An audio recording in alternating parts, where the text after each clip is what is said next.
So ito guys yung nagbi-blink na ilaw. Yan.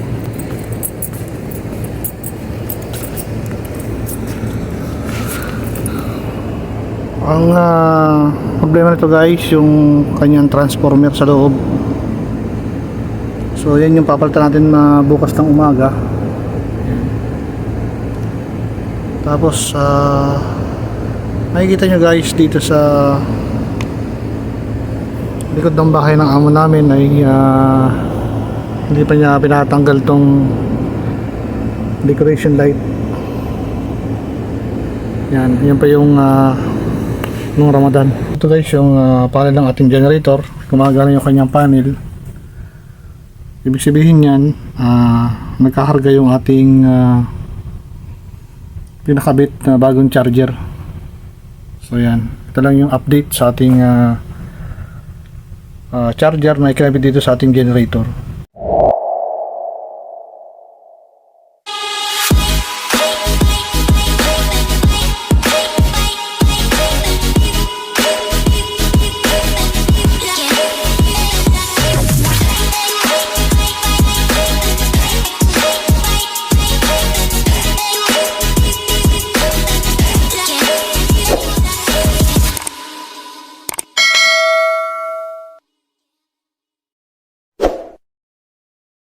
Hello guys, welcome back to my YouTube channel, and for today's video ay check natin yung kumukurap na ilaw doon sa likod ng bahay ni Madam. So kaya nakita nyo, nakita tayo sa labas dahil titignan natin yung yung kumukurap na ilaw dito. Tapos bukas natin babalikan. So sisilipin lang natin ngayon kung saan yung ilaw na nagkukurap. Ang problema noon ay yung kanyang transformer naman. Malamang yun kasi yun naman lagi ang problema nung pagbibinik ng ilaw doon sa likod. So yan guys, kapag hinintay natin tignan natin kung alin ilaw doon yung nagkukurap. So yan guys, puntahan na natin. So ito guys yung nagbi-blink na ilaw. Yan.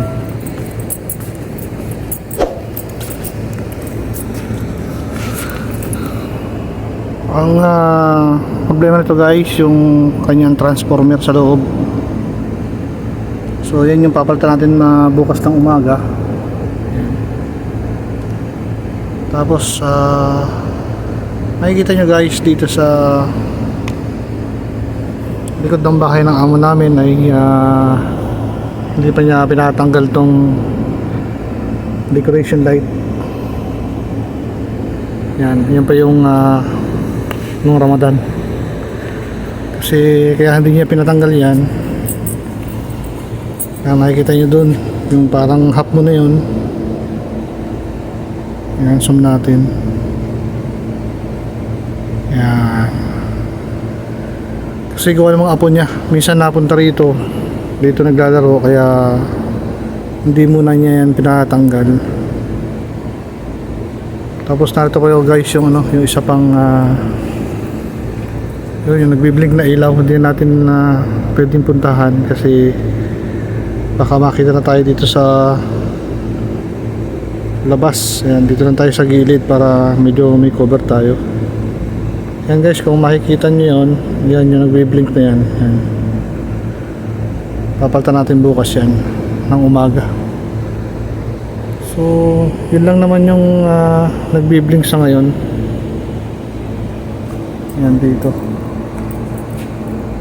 Dito naman sa area dito wala naman.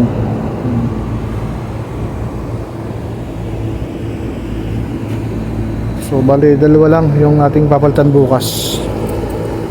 Ito naman ay may marking na. Yan o. Lagyan ko na ng marking guys. Yan, may marking na yan.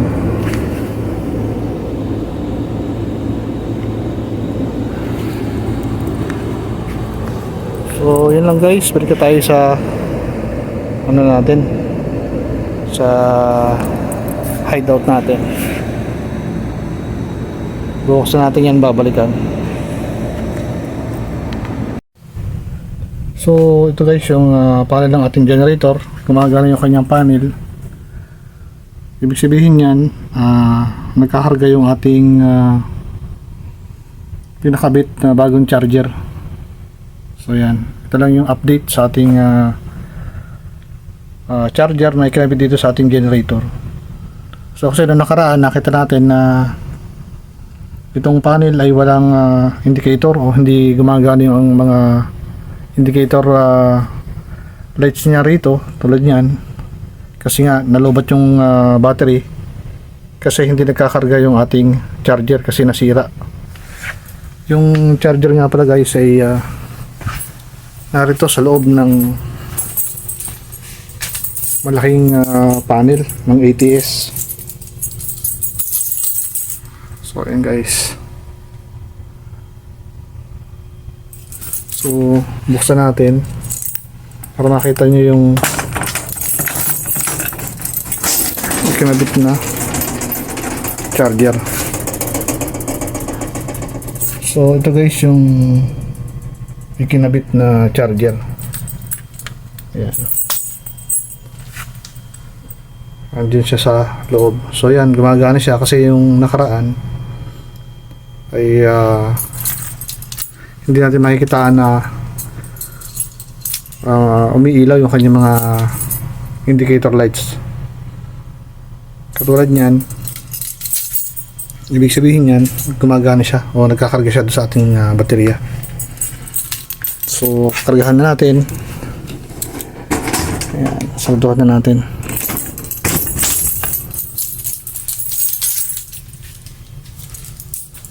So ito guys yung generator.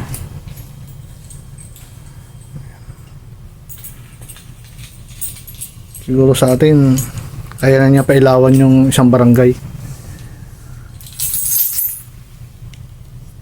Medyo malaki din tong generator na pinalagay ng amo namin kasi malaking bahay yung sinusuplayan ito. Ito nga pala guys ay 380 o 380 volts.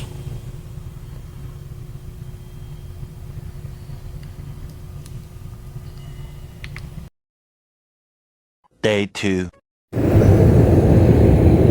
So good morning guys, ito na yung araw na magkakalit tayo ng transformer dito sa ilaw na to. Ito yung nagbi-blink na pinuntahan natin kagabi. So papalitan natin ng transformer. Nga pala yung transformer, bali ito ay yung output niya ay 12 volts hanggang 65 volts. Yan, DC. Tapos yung input niya 220. So ikulitan natin. Nakita nyo may marking ako dito. So tanggalin natin. Tapos ang kanyang screw ay alin. So hanap tayo ng size niya, kaparehas niya. Tingin ko ay T15. Ito.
ito guys, yung papalitan natin.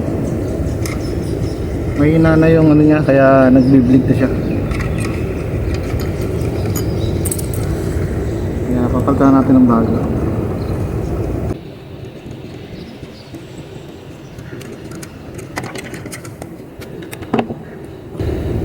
Ito yung ipapalit natin.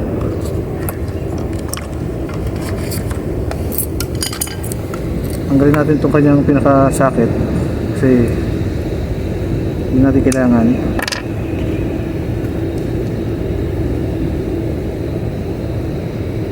Tapos balatan na natin. Kailangan guys yung pag AC/DC, yung input niya 220, yung output niya 12 volts o 40 volts, ganyan. Ito ay may polarity. Kailangan sunod natin sa kulay. Unahin muna natin yung output.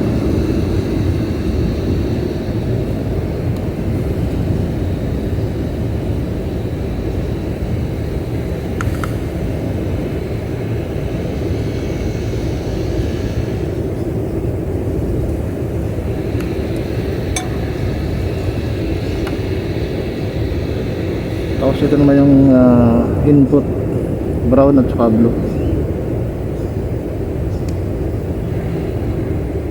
Ito yung ikakabit natin sa AC dito sa 220.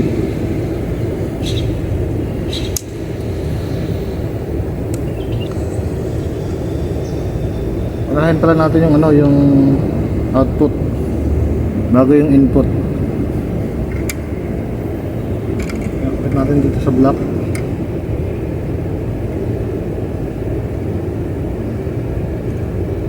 Yung block sa block, positive, negative.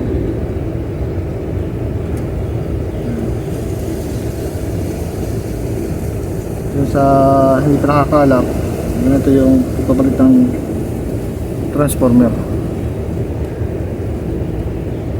Ayan. Tapos puta yan, tape, electrical tape. Gagawin lang natin na mahigpit yung pagkakatip natin.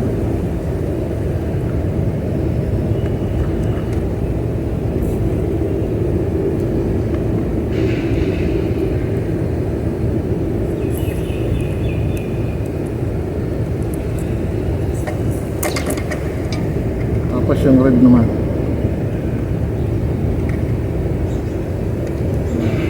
Hintitan lang na natin yung pagkaka-splice sa kanya. Tapos lagyan natin yung tape.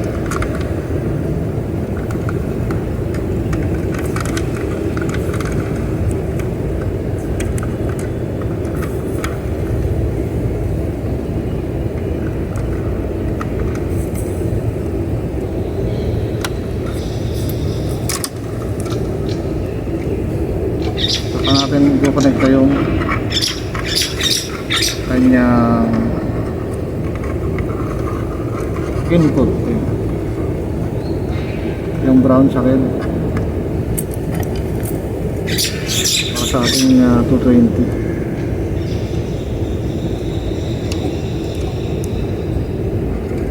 Yung blue sa black.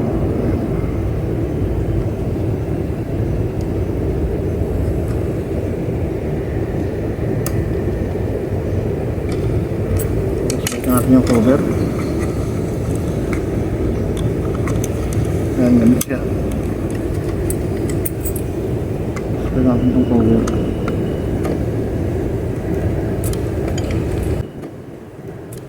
Hanapin lang.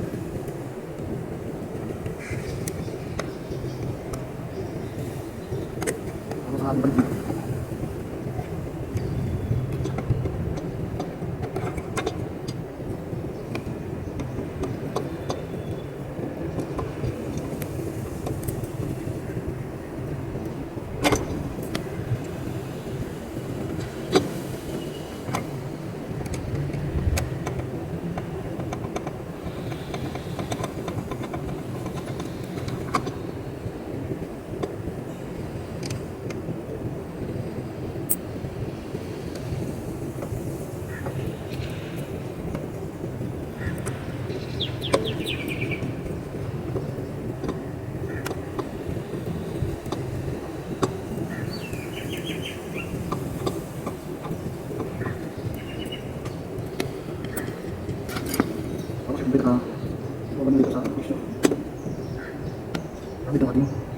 So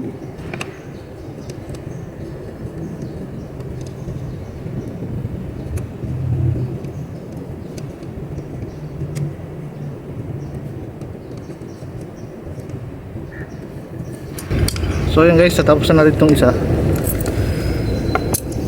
Lipat naman tayo dun sa isa pang ganito na ilaw na nagbiblink din na una ko pinakita sa inyo kagabi. So punta tayo doon. So yan, puntahan na natin guys yung ano, isa pang ilaw.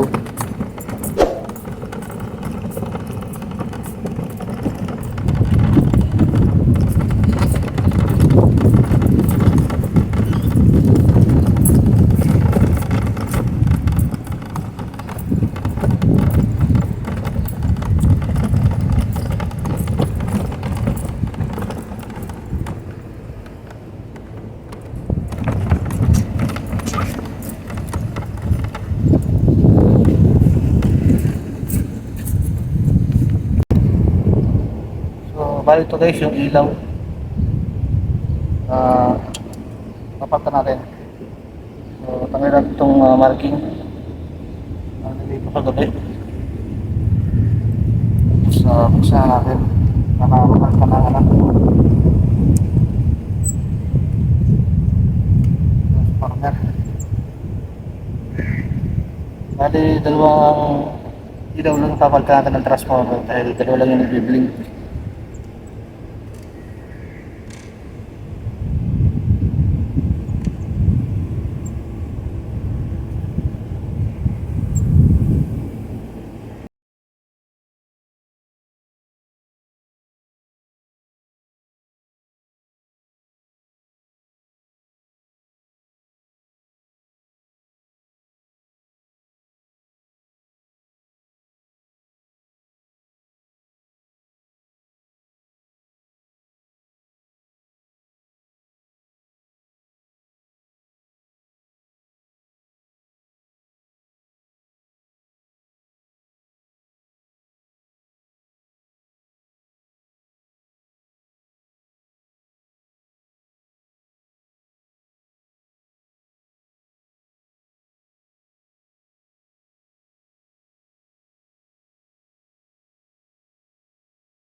So yan guys, okay na yung ating ano, ginawa ngayon.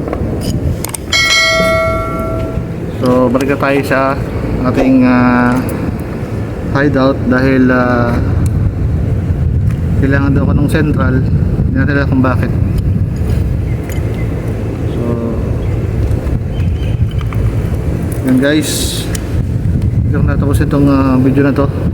At maraming salamat sa inyong panonood. At kung hindi ka pa kayo nakasubscribe sa aking YouTube channel, please like, share, and subscribe. Yan. So, yan guys.